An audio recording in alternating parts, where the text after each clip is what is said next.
ఓ కీలకమైన గ్రహ సంచారం గురించి ఓ హెచ్చరిక. అదేంటో చూద్దాం. ఇప్పుడు రాహువు కుజుడితో కలుస్తున్నాడు. దీనివల్ల ఏర్పడేదే అంగారక యోగం. ఈ యోగం వల్ల ఆర్థిక విషయాల్లో చాలా జాగ్రత్తగా ఉండాలి.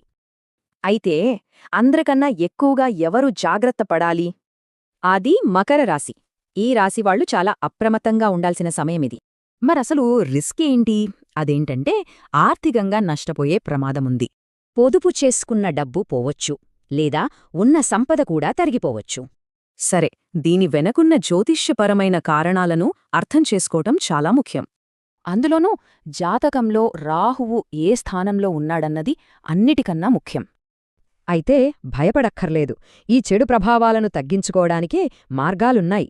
పరిష్కారానికి రెండే స్టెప్స్. అవేంటో చూద్దాం. మొదటగా జాతకంలో రాహువు ఎక్కడున్నాడో సరిగ్గా చూసుకోవాలి. ఆ తర్వాత రాహువుకు సంబంధించిన శాంతి పరిహారాలు చేసుకోవాలి. అంతే. మరి జాతకాన్ని బట్టి ఎలాంటి జాగ్రత్తలు తీసుకోవాలో ఆలోచించాలి కదా.